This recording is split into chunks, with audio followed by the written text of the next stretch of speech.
for biomarker of Alzheimer for in vitro diagnosis. Also, we have developed different kind of DNA sensors and aptamer sensors, as well as enzymatic. And we are working with in vitro diagnosis, implantable systems, and also point-of-care systems. That was an industrial project with a company.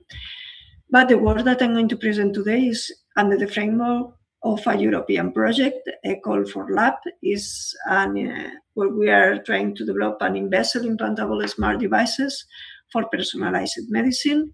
So in this project, we would like to integrate optical, electrochemical, and physical sensors in order to analyze different parameters of the cardiac disease. So our vision is to moving to the passive monitoring towards a predictive and preventive cardiopathies. More concretely, in my work, I have the aim of developing the electrochemical sensors that are going to be implanted in this platform. So we are going to move to develop potassium, pH, BMP, and BMP biosensors. So a bit of background of this disease. Cardiac diseases are the leading cause of death worldwide. In fact, 1 to every 3 deaths worldwide are due to this disease. It's around 600 million people that has these cardiac problems, and around 20 million deaths per year that are affected by these diseases. Obviously, it has an important economic problem.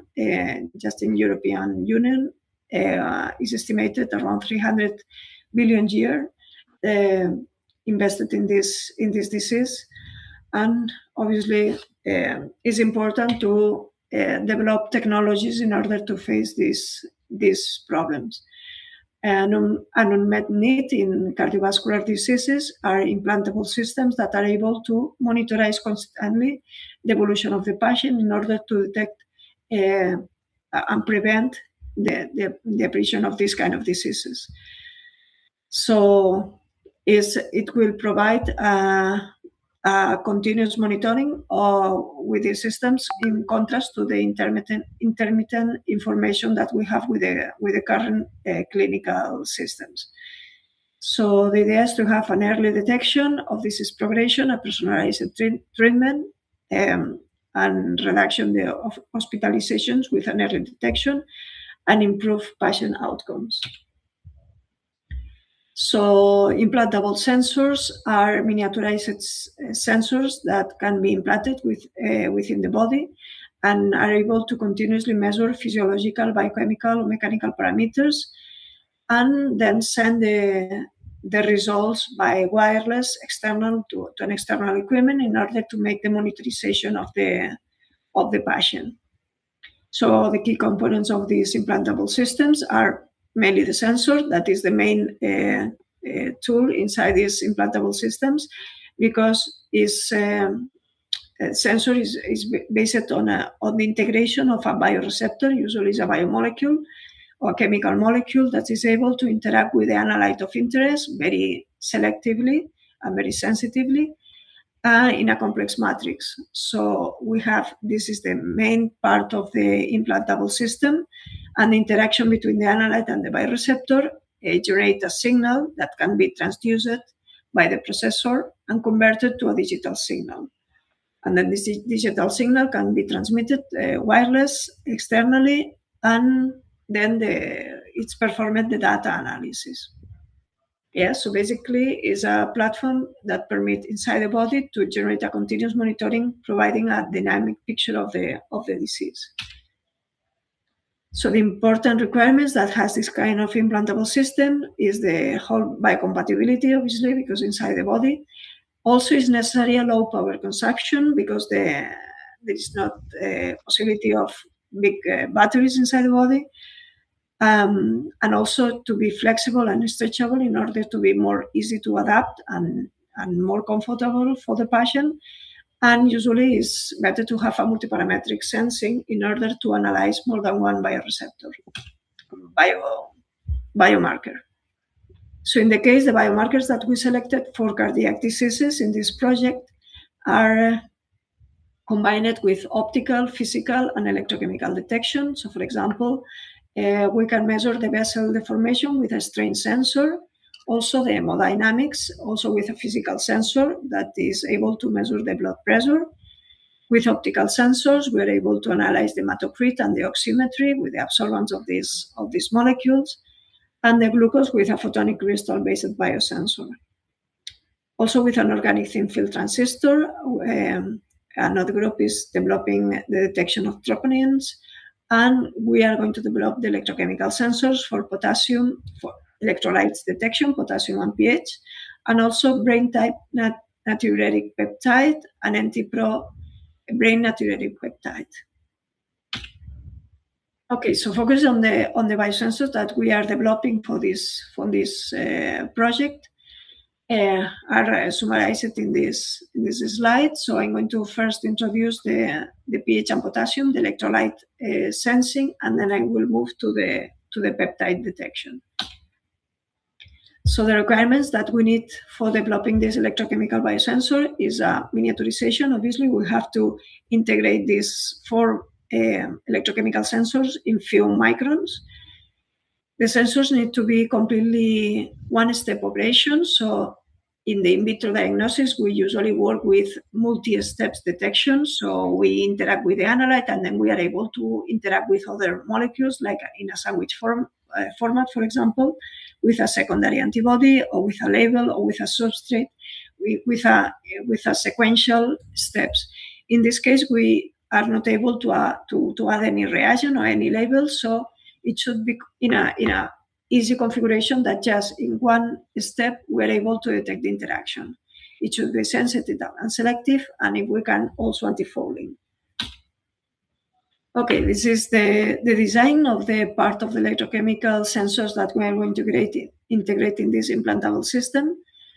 We designed it with 3 replicas for each sensor in a equidistant distant to the main reference and counter electrode that are in the middle, in order to make it more reproducible and multiparametric. So this is the design of the mask that we use it for the patterning of the electrodes and the patterning of the insulation. And this is the characterization after fabrication. We have fabricated by lift of photolithography and wet etching of chromium and gold evaporated on the plastic, on the PET, basically.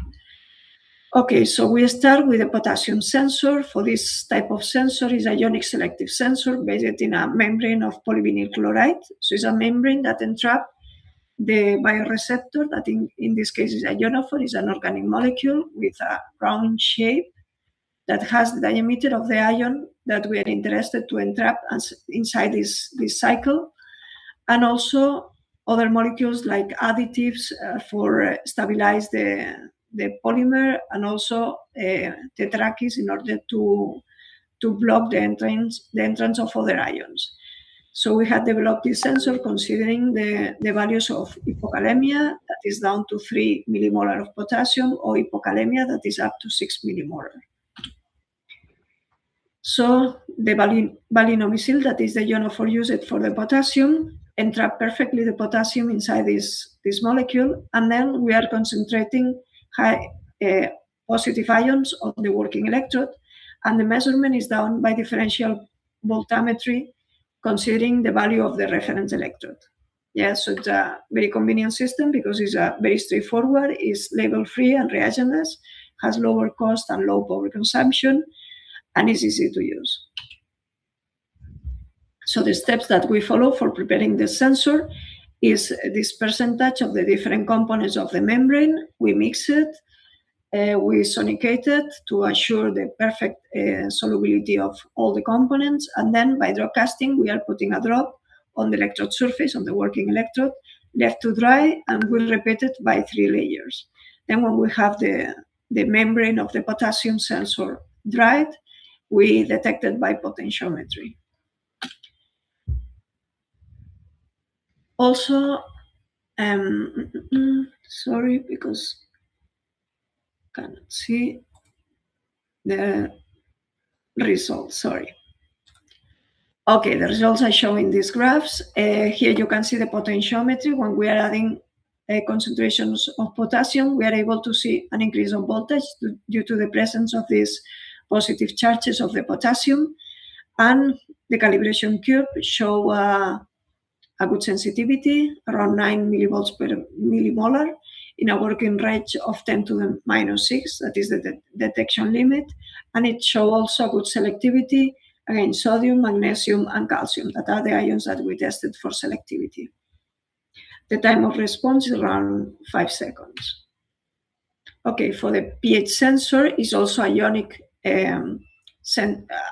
selective sensor, but in this case it's not based in a membrane of polyvinyl chloride as many of the ion selective sensors.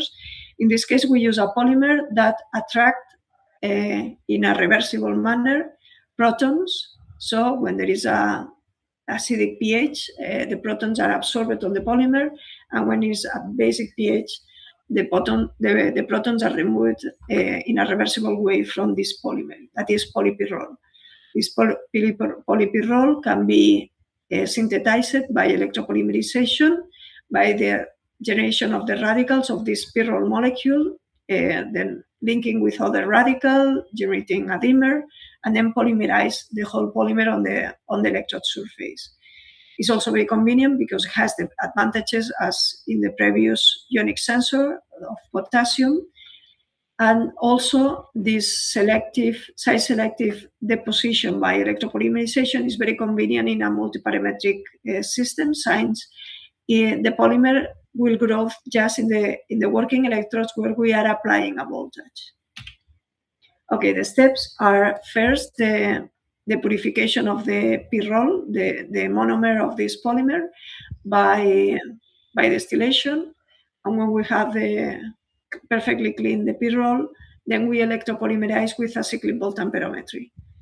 And then we measure again with potentiometry as in the potassium sensor. And this is an example of a calibration curve in the ranges that we are interested for cardiac diseases, for hyperkalemia, that is down to 6.4, and with high sensitivity around 99 pH per millivolts.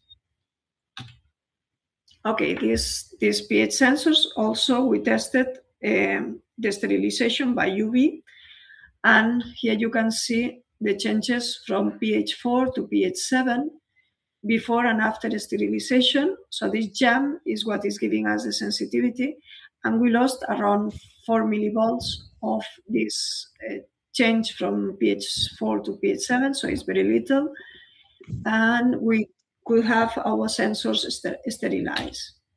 Also, we tested the long-term reusability of the sensors, and we are using the same pH sensor for more than 35 days. That is when we start to see a decrease on the signal, so it is quite stable at long term. Okay, so we move to a bit more complicated sensors, because these ionic sensors are relatively easy to develop and to read out, because are generating the signal with this concentration of ions by themselves, no, with the analyte. With the peptides or proteins, a bit more complicated, because the protein or the peptide is not generating a change on signal on the sensor. So we need to put a label, but a label that permits a one-step detection. So for this purpose, we use aptamers. Aptamers are oligonucleotides that are able to absorb to any kind of analyte, to any kind of molecule, in a three-dimensional configuration that is unique for each molecule. So these aptamers, that we use it, are immobilized by a thiol molecule. We synthesize this thiol molecule on the oligonucleotide, and we immobilize on the sensor surface. And also we label it in the other side of the oligonucleotide with a redox molecule. We do that in order that when the BMP, that is the peptide that we are interested to detect, make a change of three-dimensional configuration of this aptamer, and then the label that we have it here initially, it will be in green, it will be closer to the electrode surface. So the redox molecule will be with a higher current if we are having into the system the BMP. So it's a very convenient, complex system, but very convenient because it's just one step readout. This is the sequence of our of our BMP aptamer that has been developed by Celex, and we are going to synthesize in the different ends of the oligonucleotide the molecules for the readout and the molecules for the immobilization. So for the immobilization, we synthesize this thioptic acid in the 5N of the DNA, and for the redox detection, we mobilize different type of labels for testing, which is the redox label that better works. So we work with osmium, methylene blue, and ferrocene. And the idea is that depending on the length, we make also longer the thioptic in order that the thioptic and the redox molecule will be both in the same distance.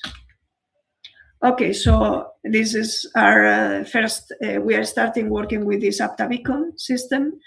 And first we characterize the mobilization of the aptabicon and also the change of the aptabicon, the three-dimensional configuration change due to the interaction with the BMP. So we make this characterization with surface plasmon resonance, that is an optical equipment that permit to detect the immobilization of small molecules on a surface. So basically it's changing the refractive index of the surface due to the presence of the biomolecules that we are immobilizing. So here in black, you can see the bare sensor. In red, the aptamer that we make a self-assembling monolayer with the thiol.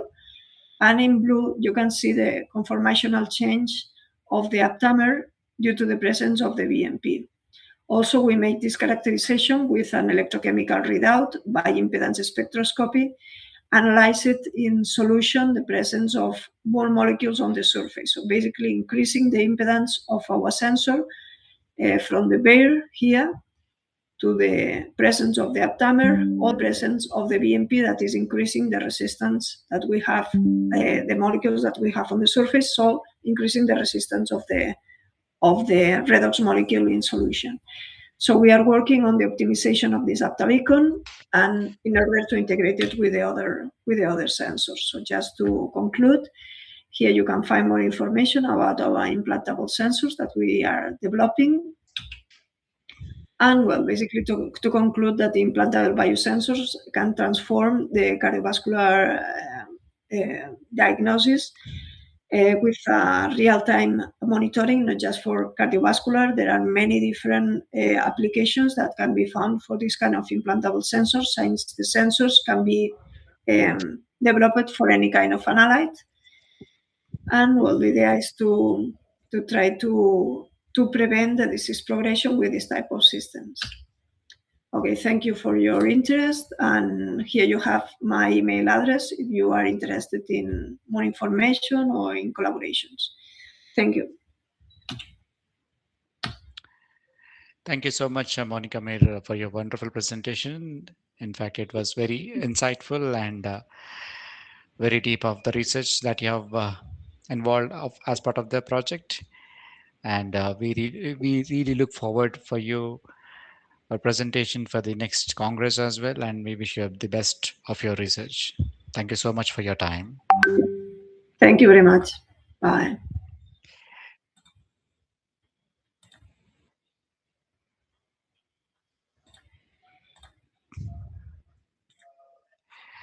Okay, thank you so much, Cheryl. You can proceed with the next talk or presentation. Over to you.